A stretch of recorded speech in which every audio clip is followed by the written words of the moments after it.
So how do you sum up almost 14 years in an hour? We have no idea, but we're going to try.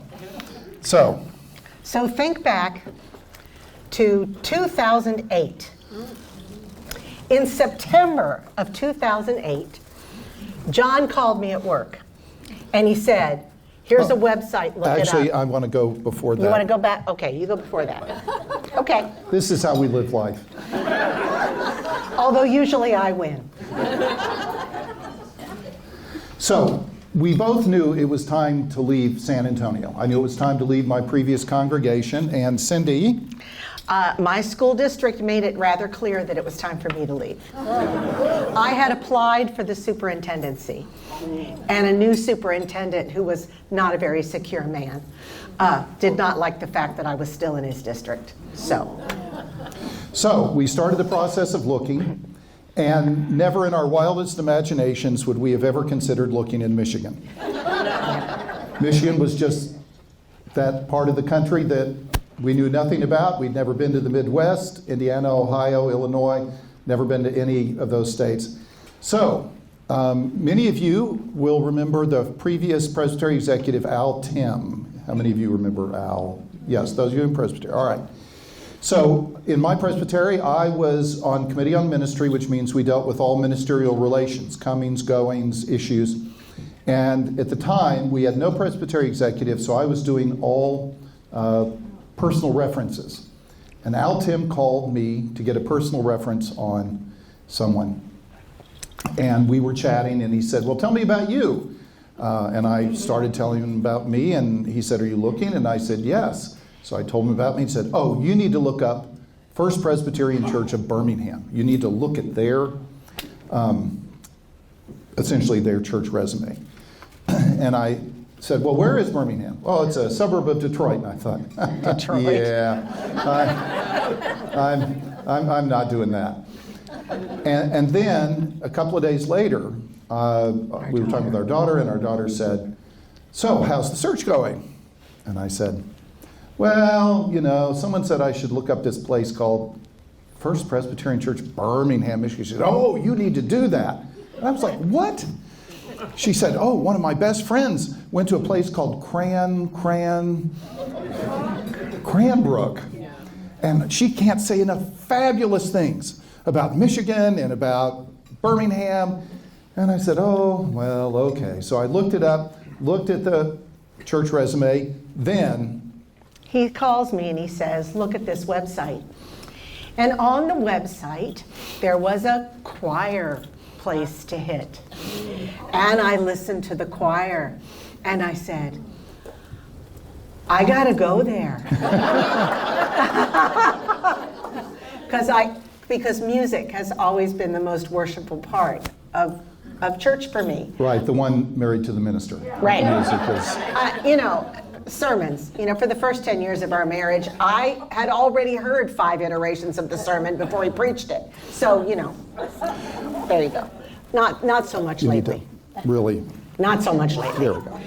Come on, they can hear me in El Paso. Okay. So anyway, I sent my resume to the committee, and I see Kyle. Is there any other from the... Joan's here. Joan's here. Sorry, looking around. Anyway, and so the committee got back with me. We started a conversation. They came down to San Antonio to visit. And they came to San Antonio to visit. And we met them on the Riverwalk in San Antonio. If you've ever been there, you know how beautiful it is. At Boudreaux's, which was our favorite restaurant. So we had dinner together, and we enjoyed each other's company so much, we followed them back to their hotel. And it was only 3 of them. It was Joan and Basil Hunt and Dan Reeves, who was the chair of the committee.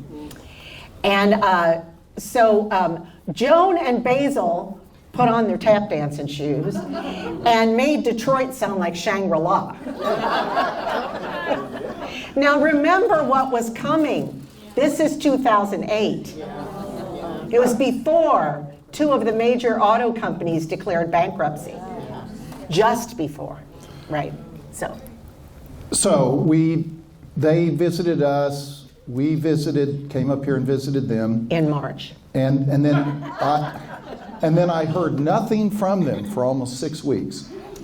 And there was a reason for this. Presbytery had said, oh, you have to talk to all these other people.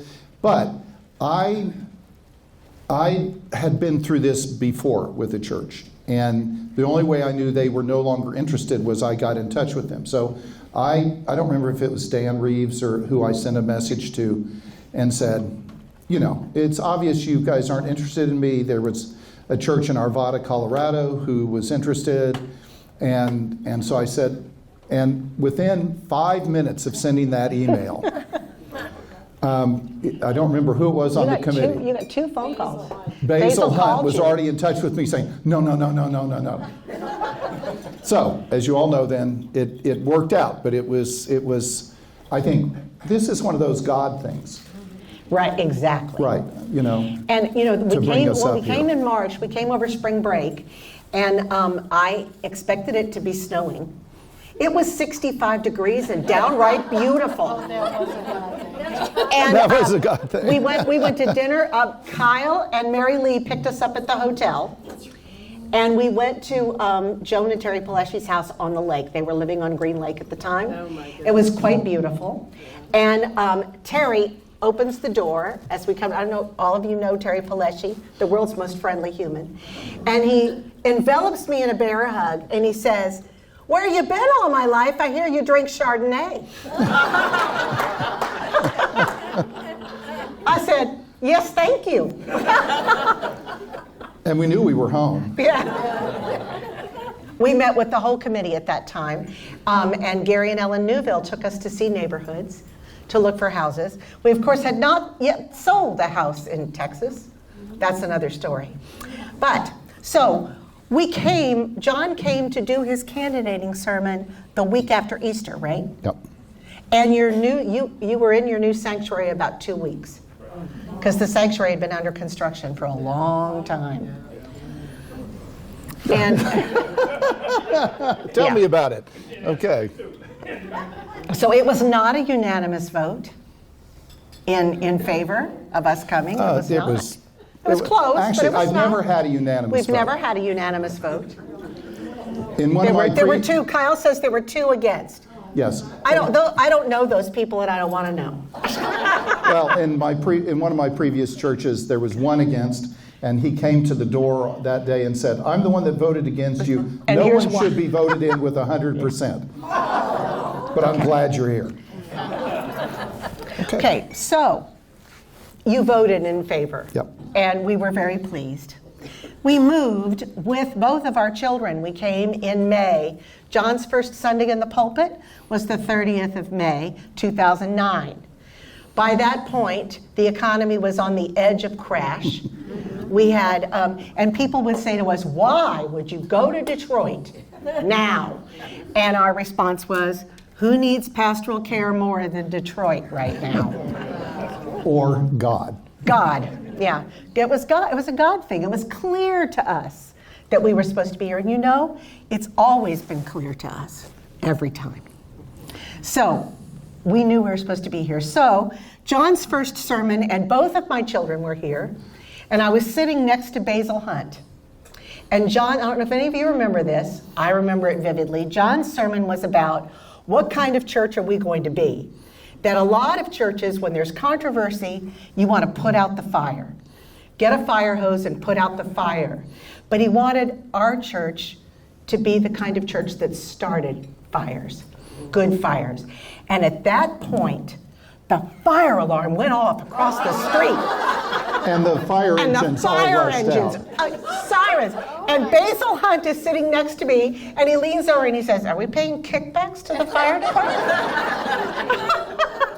And I said, "No, Basil, that's a God thing." So we were here. We lived in a tiny little townhouse on Southfield Road. Yeah. And you started work. Yeah, and I didn't see you for days. so it was interesting, and I'm not. It was interesting. One of the first things that I learned about was, and many of you all will remember this, that there was about 600,000, I think, still owed on the sanctuary and no money to pay it. And I thought, why did I move here? But the generosity of this congregation, which I have seen again and again and again, came through. We raised the money, took a little from First Foundation. There was housing money. We took some of that and the contributions of many of you all here. And we paid it off. And we were debt-free. And that was a wonderful thing because we were going to have to take out, if we didn't do that, we were going to have to either take it out of the First Foundation or take out a loan for it. But your generosity paid it off. And on the community side, you all loved us immediately, and you invited us everywhere.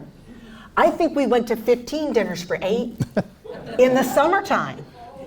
And in the first 6 months we were here, we were in more people's homes in this congregation than we had been in our congregation in Texas, where we had been 17 years. Yep.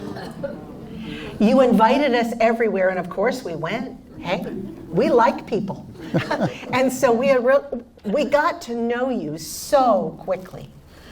You know, I remember many dinners around the table where you invited your friends to meet us. And you know, I met Moira Kiefer at Hal and Sue Bay's house at a dinner for 8. We had parties at Joan and Terry Paleshi's house.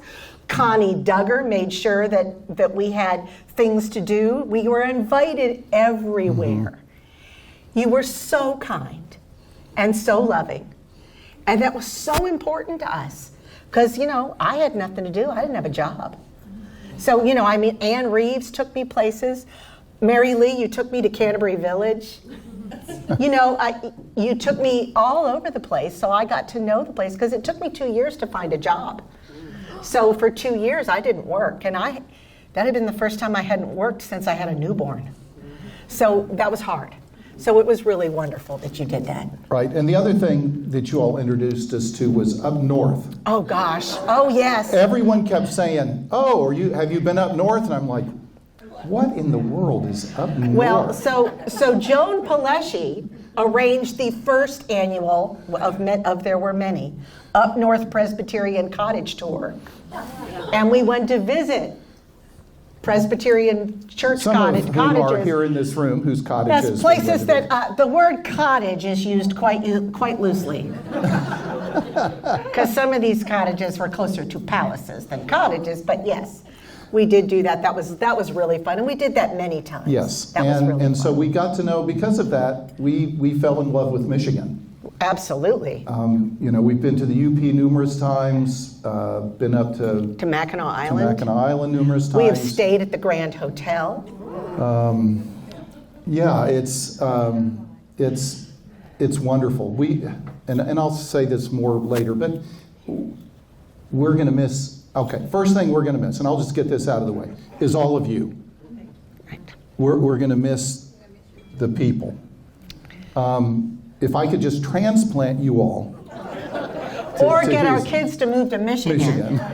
But we've been unsuccessful at that. Yeah. But the other thing is that we're going to miss Michigan. Absolutely. The beauty, the lakes, the rivers, the Great Lakes, just all of it is. Not to mention the Mitten. I can show you where I live on the Mitten. Yeah. Anyway, so. Okay. Now we're talking about church now. Everybody's church. So what was interesting is, really trying to think of it, you all really knew who you were when I got here. You just hadn't laid claim to it. You knew you were working to be everybody's church. You knew you were working to be a church that included everyone, from LGBTQ, although I have to say it was to disability inclusion, and Cindy, it was wonderful all these years to work with you with all of that, and rejoicing spirits, and And you knew who you wanted to be, you hadn't quite claimed it yet. And I can still remember, Judy, I think we were at an inclusion committee meeting, and you I think, or someone on the committee was saying, well, we need to have some more events about LGBTQ community, why they should be included in the life and work of the church. You may not remember this. And I said, well, are we already doing it? And you said, well, yes. I said, then why don't we just claim it? And you wondered, well, would the session be willing to claim it? Because that meant changing our inclusion statement to include people of all genders and sexual orientations. And so the committee proposed it. Session was unanimous, and I think that's just who you are. And remember, we had all of those meetings too. We had meetings. We still had Wednesday night suppers then, and we had lots of discussions about what we thought the future of the church was. We did a lot of those too. I just don't want you to forget that. Yeah, and thank you. And it hasn't been easy. Let's be honest. There were people who left the church over the LGBTQ issue. There were people who left the church over our being a fully inclusive community, dealing people with all abilities. And there's still people who disagree with us calling ourselves Everybody's Church, which is fine. And again, by the way, Everybody's Church was not my idea, that title. It was Hal Bay's. And Hal Bay proposed it. It came to session. Session debated it, talked about it, and voted in the affirmative to sort of make that our tagline. And that's the thing I love about, I'll talk about the session. I don't know how many of you have served on session. How many of you have served on session since I've been here? All right, we'll look around the room. Okay, every pastor I know is jealous of you, the session of this church. Well, jealous of me for having you as the session. The reason being, the session of this church is a permission-giving session. Meaning, if any of us on staff came with an idea or a proposal, 99 times out of 100, the session would say, sure, give it a shot. Let's see what happens. Sometimes great things happen. Sometimes. Other times, But my pastor friends, they'll do something like, what if we try this? And the session will be like, no, we can't do that. And they're permission denying sessions. That's because we have no fire hoses. But that's something that I will be eternally grateful for, is the session at this church saying, yeah, let's try something new. Let's try something different. 5-part story. Oh yeah. So You and Cindy. okay, next thing. Creative staff. And Cindy, I'm looking at you. You have no idea how many ideas Cindy Merton can come up with from 10 at night till 2 in the morning. I would get to work early in the morning, and there would be all of these emails from Cindy going, well, what about this? What if we...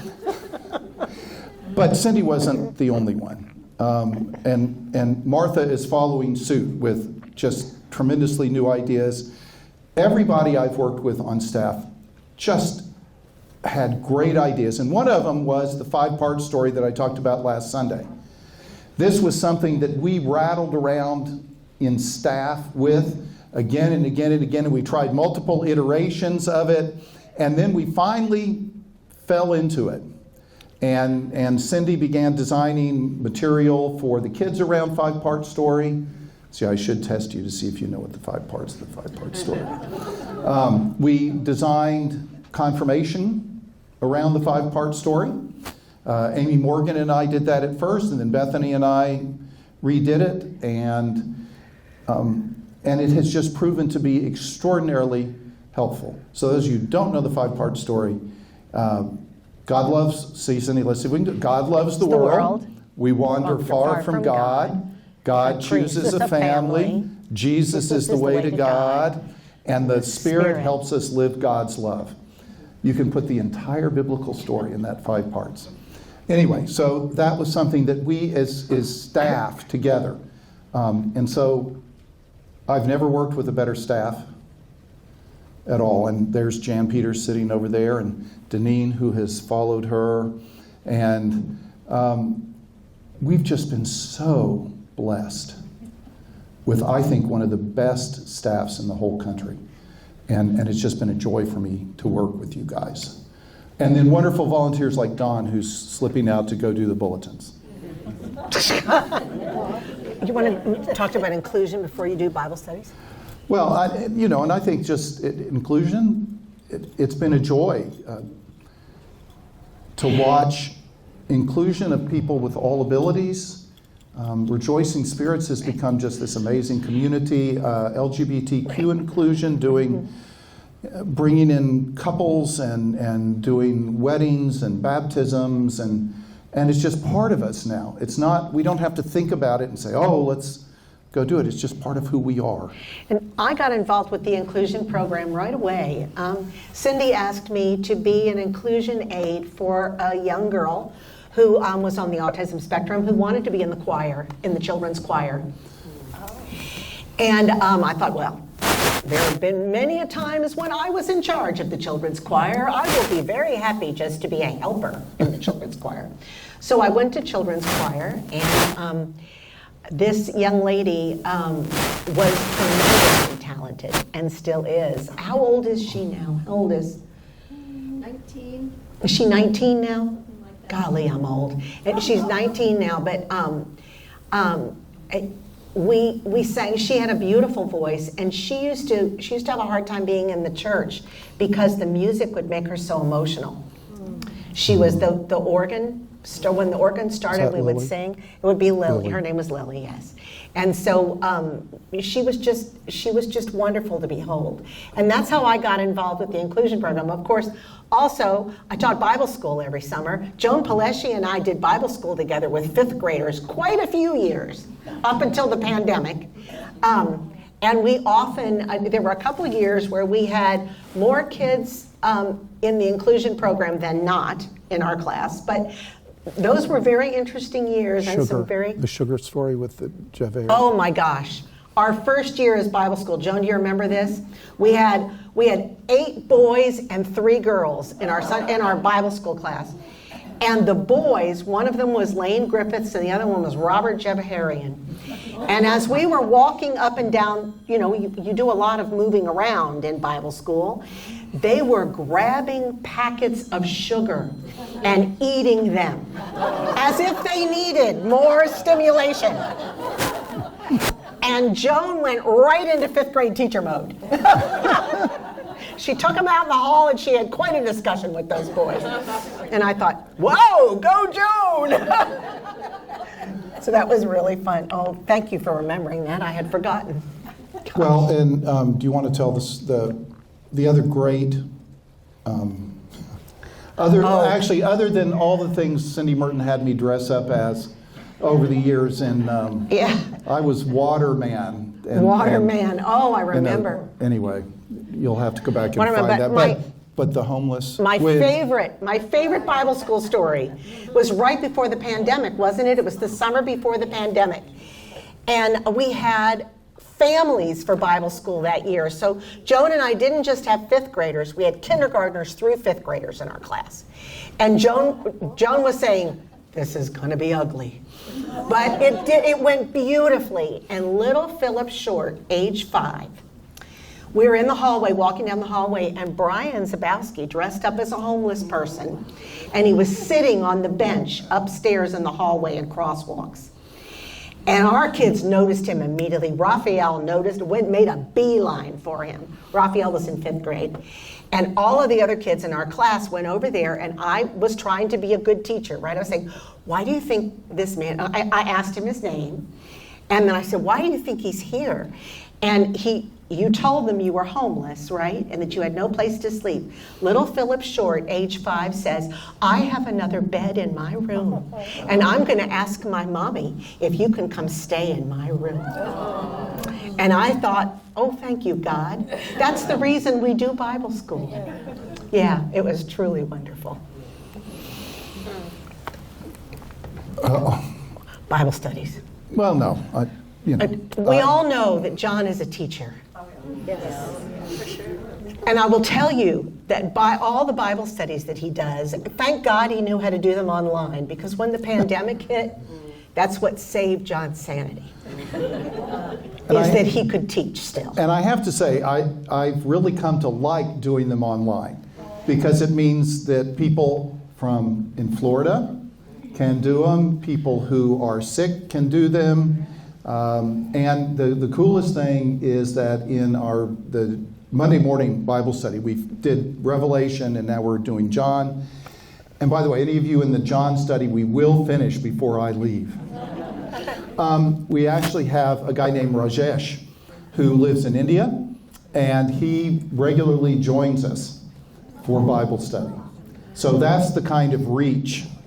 And the other piece of reach is that we were fortunate enough to have started online worship services before the pandemic. Almost a year before. Yeah. Several people, including Tom Russell, helped us get that started. And then we were given a gift from 2 individuals to improve, put new cameras, new sound system, and that just upped our game tremendously. And we have Alan working for us, who sits up in the booth and then does all of our video editing, which is wonderful. But we have people who watch us in Brazil, Colombia, Germany, England, and then across the U.S., who watch us every week, that we have become their church home. And so that's the kind of reach that this technology has given us. And so it's really a wonderful thing. So I have a funny story about that. Early on in the pandemic, you know that I was the only person in the congregation. And there was some discussion about how I shouldn't be there. And John said, I can't preach unless I have somebody to look at. So that's how I got to be at church during the pandemic, because I don't think watching it at home all by myself would have been okay. So often, if you didn't see me in the front row of the church, that meant that there wasn't anybody to run the cameras upstairs. So I was upstairs running the camera. Well, one Sunday, our soloist was Laura Alami. The next Sunday, it was Mark Myers, who was about a foot taller than Laura Alami. And when we switched cameras for the person to sing, I didn't notice right away that I had cut Mark's head off. And I want you to know that 2 years later, at the luncheon after a funeral, a church member reminded me that our cameras were not near as good as her church in Florida because we cut people's heads off. And I said, well, thank you, that was me. So just some of the other things that just thinking about the building, that again, session, and well, the generosity of the congregation. Again, you all gave the money to re-roof this whole building, to put in new boilers, to redo this. How many of you remember what this room used to look like? Yeah, I mean, it used to have this solid wall that you couldn't see through, and you all were even willing to live with this carpet. Yeah, the carpet was quite a problem. Yes, this was a controversial color choice. Yes, it was a controversial color choice. I think we've grown used to it, accustomed to it now. But you were willing to let David Patterson. David designed this area. He designed the Welcome Center. And it was an interesting process to work with David on that, because it started out as, well, let's just put some windows in the walls. well, no, let's just take the walls down. Well, no, let's put a desk in. Anyway, so you all raised the money, no debt, paid all this off, and we did the lounge, and we did new lighting in the sanctuary. And new sound. And because we wouldn't have been able to do live streaming without all the new lighting, because if you stood in the pulpit or in the front of the chancel, you were in darkness.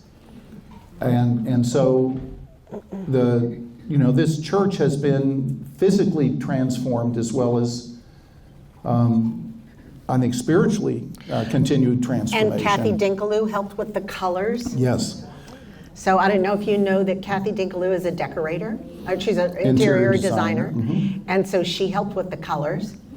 And if you haven't been to the third floor, even the third floor that was the last project, and the music department has been redone. There's a new floor, there's new walls, it looks really nice. So it's, we skipped some things. Well, Alcott. Mission, we didn't Well, skip no, mission. I think we'll just. Okay, all right. I mean, no, so it was, yeah. Yes, dear. Good answer, baby.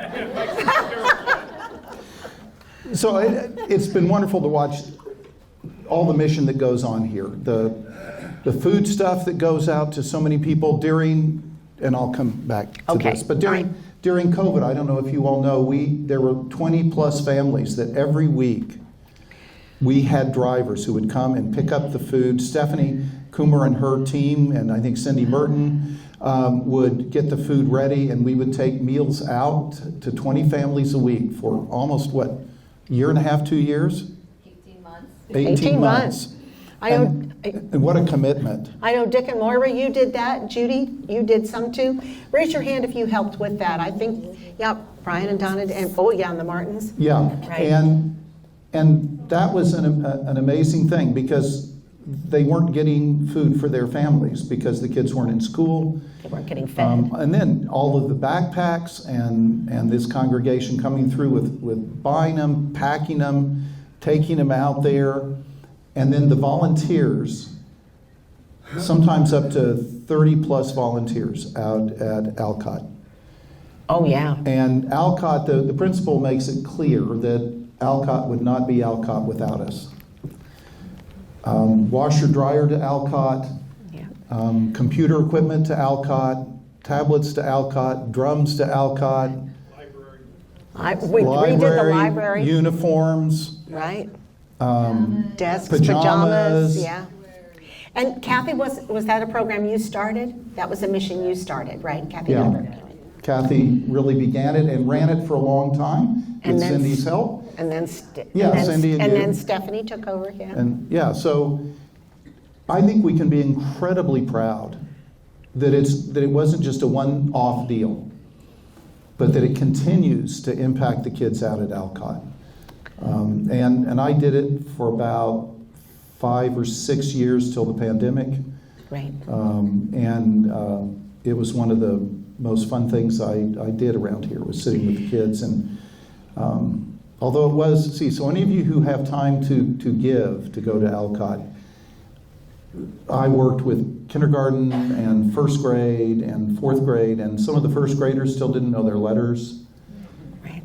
And it just shows the need that's out there. And so I am so thrilled.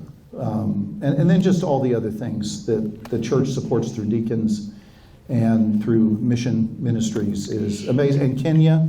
Well, Mexico. Yucatan Peninsula. No. So just Right. be proud of what you all have done in Mexico. It's a university? It's a university and moving into a high school, and they just had their first graduating class of the university. Right, that you all helped build the university, helped put computers in the university. And so think about the number of lives You've changed. you all are changing. Right. Here in this building with FAR, Samaritan Counseling Center, AA, foster care. Wow. I mean, and then you go to Mexico, and then you go to Kenya, where we built A church and a wells, school churches, and a water well, schools. right? I mean, we're talking thousands and thousands of lives So I have have a, been transformed by you all and by members of this congregation. so I have a funny story about Kenya. John and I went to represent our church when we dedicated a water well in Thika Presbytery, in the Presbyterian Church of East Africa in Kenya. And the first, we would look online about the places we were going to see, and we were staying in presbytery facilities. And they booked them as luxury facilities. Guess what? Luxury in Kenya does not mean the same thing as luxury in the US. In Kenya, luxury means there's indoor plumbing, maybe. Sometimes it works, and sometimes it doesn't. And the first night, I went to take a shower, and there's no way, you turn on the shower, but you only get cold water. And we figured out that the heater for the water is in the faucet on the shower. And the shower is the bathroom, right? So we had to remember to take the toilet paper out, if we could find some, out of the bathroom before we took a shower. But the first night, we're in there, and I said, John, I can't figure out how to get hot water. And John goes, oh, I wonder what, that's this light switch outside the bathroom. So I leave the bathroom and go turn on the switch, and sure enough, it does. And of course I fell because I'm soaking wet, right? So I'm laughing, and normally, John knows, I don't camp. My idea of camping is a luxury hotel if the towels aren't there on time. So this was quite an interesting situation, and I was laughing. And John said, you're taking this awfully well. And I said, yes, today I am. Maybe not tomorrow, but today I am. So yes, Kenya was quite an interesting experience. But it was an amazing thing to watch when we went to the well dedication. Most of the children in the village where the well was dedicated had never seen clean running water. They were amazed. They were just amazed. And then they broke into song. Yeah. And so there's an entire village out there that has clean water because of the money that you all have given. So, we didn't talk about the Jerusalem trip. Oh. Many of you in here went to Jerusalem. Is that right? How many of you went with us? How many of you went with us went to Israel? This was a really big deal. Neither John nor I had ever been to the Holy Land. And we did a lot of research. You remember the binder that everybody got? Yes. And you promptly put it somewhere and forgot about it? But because, of course, the itinerary got messed up on the first day. I had it all done by the itinerary, and of course they said, well, we're not going to do this today. We'll do this. I'm like, no. Right. But I can't tell you what a wonderful church family experience that was. Mm-hmm. We all got along so well, and we had such a good time together. Even Dana, when they didn't want to let you back into Israel because you set the metal detectors off.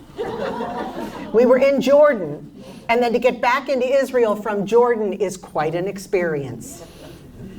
If you set metal detectors off, they detain you. Oh. And that was interesting. And getting out of Israel into Jordan was interesting because they told us that we had to pay a fee and it had to be in cash, whereas we'd been told we could use credit cards. So Keith Butler is there doling out dollars to everybody so we can all pay to get out of Israel and into Jordan. But it was absolutely amazing. I know we all have favorite places of that trip, but one of the things that made it very clear to me was how rough that trip from Nazareth to Bethlehem must have been for Mary. Because Nazareth in the north of Israel is beautiful and lush and gorgeous and hot. And then you go through the desert. The whole middle of Israel is desert. And then you go up into the hills, and Bethlehem is a suburb of Jerusalem, pretty much. So just thinking, poor Mary, on that donkey. Poor donkey.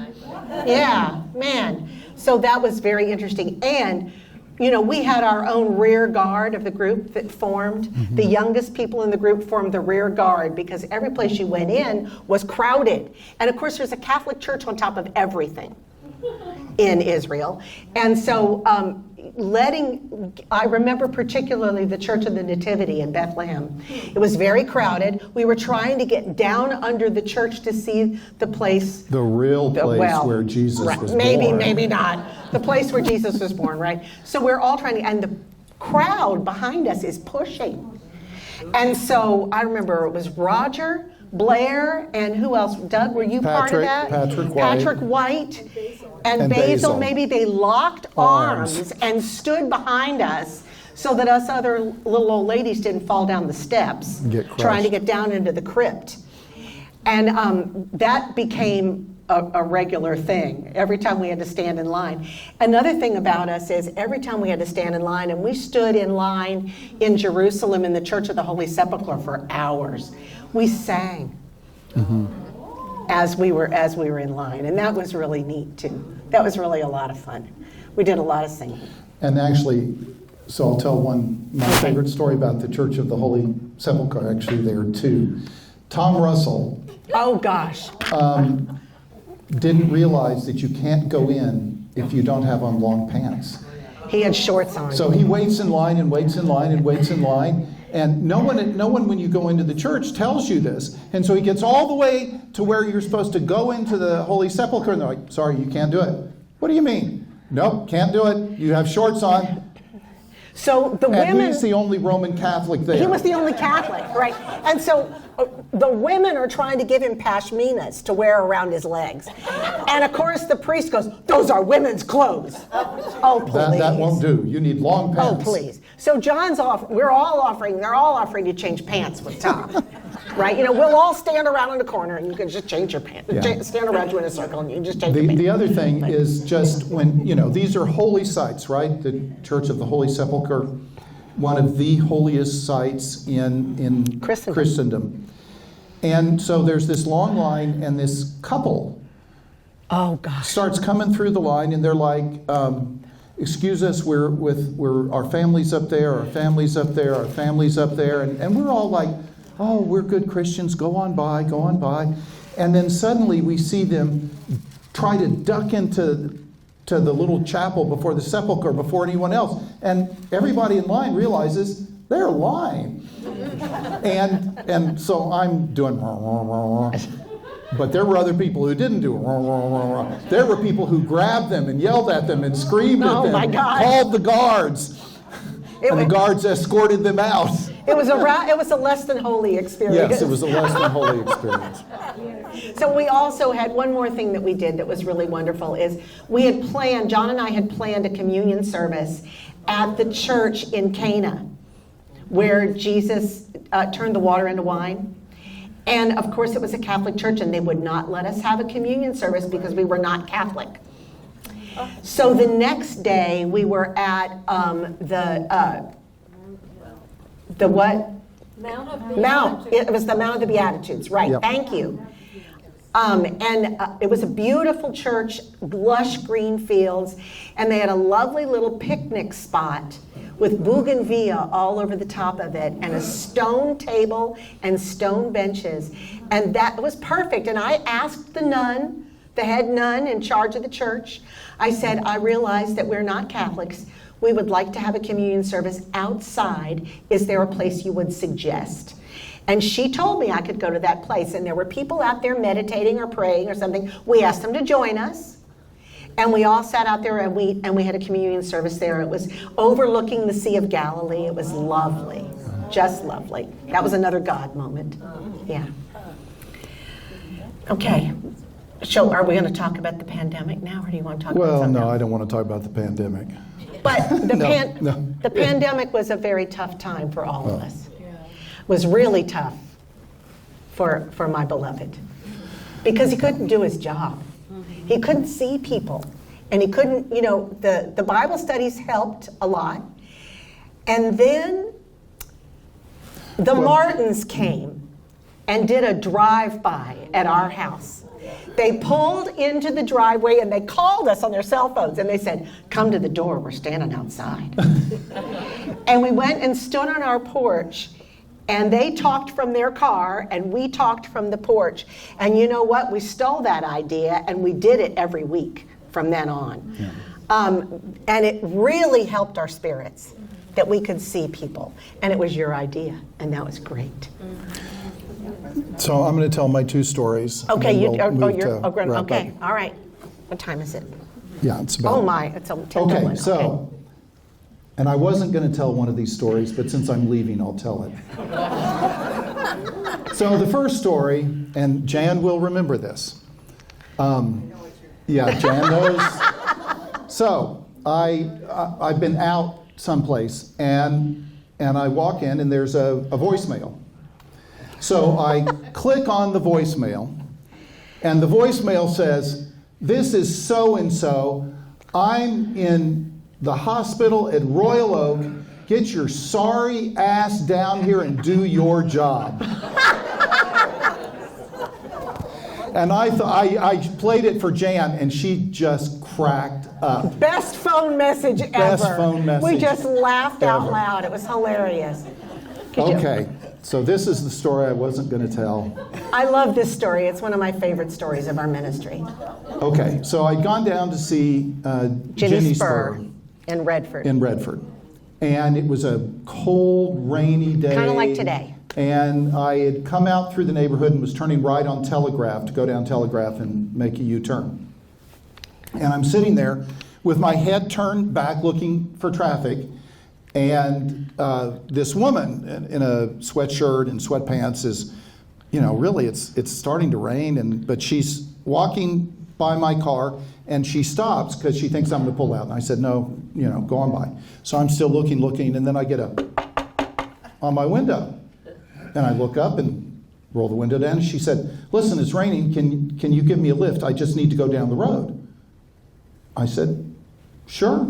You want to?" I know. So I said, "Sure, I can give you a ride."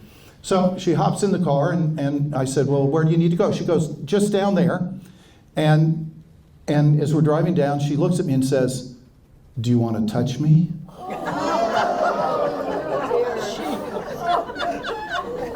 And I said, John begins sputtering. I said, "No." "Are you a cop?" No, actually, before she says that, she goes, "Are you a cop?" And I said, "No." She goes, "Do you want to touch me?" "No, I don't." And I want you to know, at the most inopportune times, I will say to John, "So John, are you a cop?" And I said, "Where do you want to get out?" And she's like, "Well, this will do right here." Thank you. So I let her out of the car, and before she shuts the door, she sticks her head in and goes, "God bless you." I was just glad he didn't tell her what he did for a living, because that could have been on the 5 o'clock news. Presbyterian minister picks up hooker in Redford. I mean, So those are 2 of my favorite stories of what's gone on here. Go ahead. one more thing I want to say is, do you remember reopening, when we reopened the church and you had to make a reservation?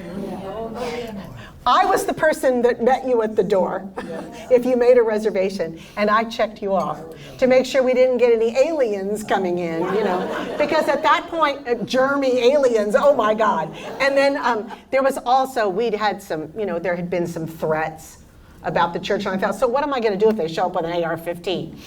I mean, have at it. But so that was really fun. And then every week somebody else would come and help. Mark Grobel and I got to know each other really well during that. Yeah, and then it got to be a competition as to who got the vaccine first. Do you remember that? Oh, Yes, my that was the goodness. talk of here. That was the talk of here. Have you Who's gotten got a it yet? vaccine? Where have you gotten it? Have you Where heard have it? you gone? Or what list are you on? Or we would get phone calls. Hey, they have doses at CVS at this place. Or hey, they've got them at Walgreens. It was hilarious. But, So I think it's time. It is time for us to go. We've always known when it was time to go, and now I'm going to cry. But it is time for us to go. And we are sad. And we love you. Please, please, do the things you did for us, for your next pastor. God will provide. God has always provided. God is good all the time. So know that that is going to happen. Yeah, and the committee is working really hard. Right. They are praying, interviewing, and I know whoever they call, you all are going to love. And well, come for the sermon on Sunday. More about this on Sunday.